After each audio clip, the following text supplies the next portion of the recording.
President Obama today launching what he hopes will be a signature initiative to help get troubled young men of color into better paths of life. And he was joined by students from Chicago. And the president, he promised, My Brother's Keeper, that's the name of the program, will continue after his presidency ends. ABC's Karen Travers reports from D.C. Today, President Obama got personal. When I was their age, I was a lot like them. I didn't have a dad in the house. And I was angry about it, even though I didn't necessarily realize it at the time. He unveiled a new White House initiative called My Brother's Keeper, aimed at helping young minority men stay in school and out of prison. The president's asking business, political, and community leaders to work together to make that happen. Organizations have pledged $200 million over the next 5 years to support this effort. This is a second-term shift for the president, who largely shied away from talking about race and inequality when he first came to office. But it was clear that this was an issue that's deeply significant to him. According to statistics from the White House, young black males are more than 6 times as likely as young white men to be murder victims. Last year, the president met with several teenagers from Becoming a Man, a program run by a Chicago nonprofit for at-risk youths. ABC News' Pierre Thomas sat down with some of the program's participants. How many of you have had fathers in the household? Christian Champagne said that seeing a president that looks like him, that gives me motivation to do better and stop being on the corner selling drugs. The program tries to help these young men find positive ways to deal with the stresses and struggles of everyday life. When they don't have role models to teach them how to cope with it, or they don't have resources, then, like you said, they can make very dangerous decisions. President Obama said adults can make a big difference, but there needs to be a greater effort than what's being done right now. Karen Travers, ABC News, Washington. Dominic, you've been involved in a lot of projects that have dealt with at-risk youth here. And you talk yourself openly about being the product of a household without a father figure in there as well. Overdue, you could argue what he said here, but it hits an important area of the population. We're giving some of the figures here just to show how pronounced the differences are.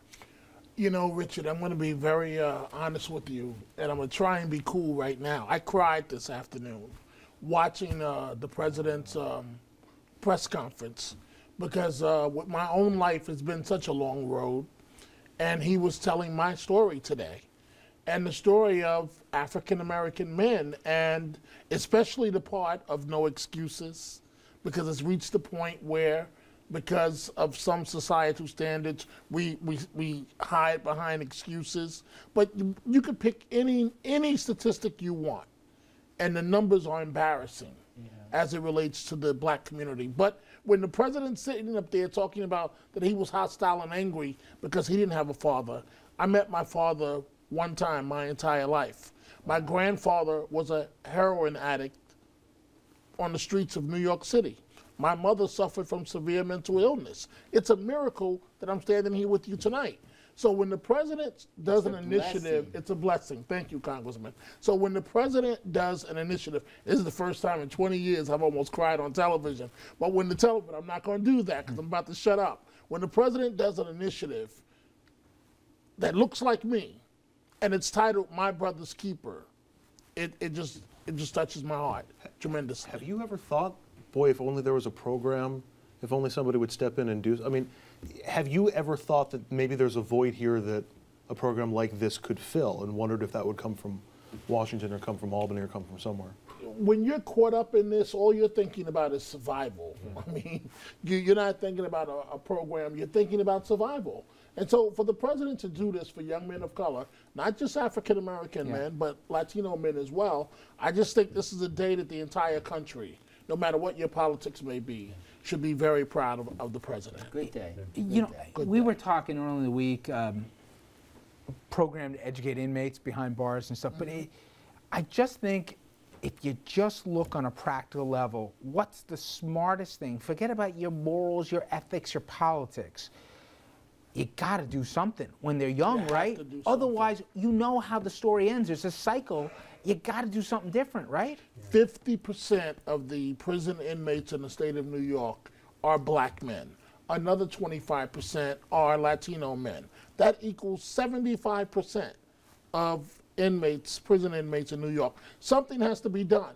The numbers, they are embarrassing. Pick any statistic that you want to. I mean, I know that we don't talk about it because we don't want to be called racist and so on, but pick any statistic that you want to, and it's not good for black men and Latino men. And we got to turn this around. We got to turn this around. Well, and so for the president, you know, he didn't have a father. I didn't have a father, you know. I think a good start. I know a lot of people are waiting for the president to say this, and they say, oh, it took him 5 years, but you know what, he said it. And let's hope. He's got 3 years to deal with it. Yeah, exactly. And let's hope this thing gets some legs. All right, we'll be right back, everybody. Stay with us.